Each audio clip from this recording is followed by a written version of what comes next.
नमस्कार मित्रांनो, मी active education YouTube चॅनलमध्ये आपले स्वागत करत आहे. आपणासाठी एक महत्त्वपूर्ण आनंदाच्या बातमीचे स्पष्टीकरण करत आहे. तर चला पाहूया दिलासादायक बातमीचे स्पष्टीकरण पुढील प्रमाणे. मित्रांनो, आजची दिलासादायक बातमी आहे सरकारचा मोठा निर्णय. पेन्शनधारकांसाठी एक मोठी आणि कामाची महत्त्वपूर्ण ताजी बातमी. जाणून घ्या सविस्तर माहिती. या संदर्भामध्ये सविस्तर माहिती जाणून घेऊया. नमस्कार मित्रांनो, पुन्हा एकदा आपले हार्दिक स्वागत. आताच्या घडीची महत्त्वपूर्ण बातमी. पेन्शनधारकांसाठी महत्त्वाची बातमी.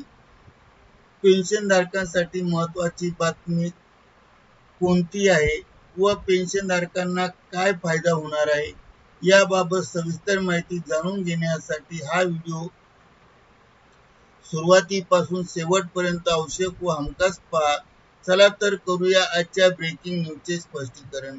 ब्रेकिंग न्यूजचे स्पष्टीकरण करण्या अगोदर आपण जर ॲक्टिव्ह एज्युकेशन यूट्यूब चॅनलवर नवीन असाल तर चॅनलला लाईक, शेअर आणि सबस्क्राईब करायला विसरू नका.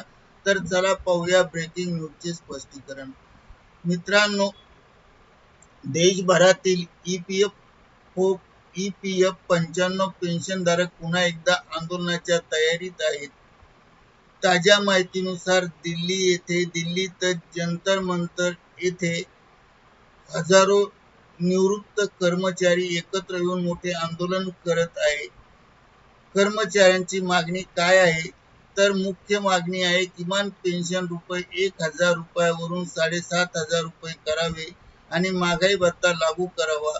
पेन्शनधारकांचे म्हणणे आहे की 1000 रुपयामध्ये आजच्या महागाईच्या काळामध्ये जीवन जगणे अतिशय कठीण व अशक्य झाले आहे. त्यामुळे सरकारने तातडीने निर्णय घ्यावा. आता सरकारची भूमिका काय आहे ते पाहूया. याबाबत अलीकडे एक अपडेट आहे की सध्या EPF 95 ही किमान पेन्शन योजना अजूनही ₹1000च आहे तर 7500 नाही.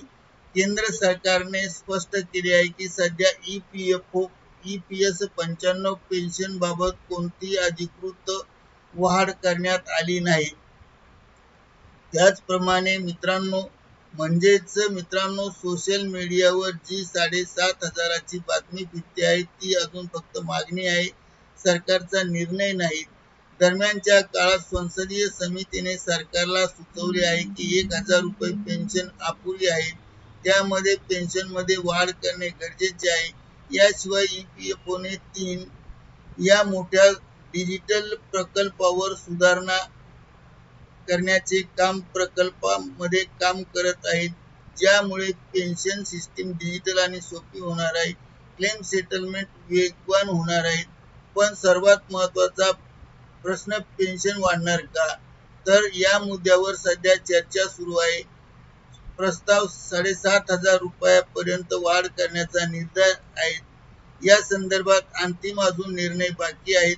मित्रांनो, या ठिकाणी एक गोष्ट लक्षात ठेवा, सरकारकडून अधिकृत नोटिफिकेशन येईपर्यंत कोणतीही बातमी फक्त अफवा असू शकते आणि म्हणूनच तुमच्या घरात कोणी EPF 95 पेन्शनधारक असेल तर त्यांना ही माहिती अवश्य सांगा आणि शेअर करायला विसरू नका. करिता आपल्या माहितीस्तव हा व्हिडिओ व्हायरल केला आहे. तर मित्रांनो, आपणास आवडल्यास लाईक, शेअर आणि सबस्क्राईब करायला विसरू नका. धन्यवाद. Thank you very much.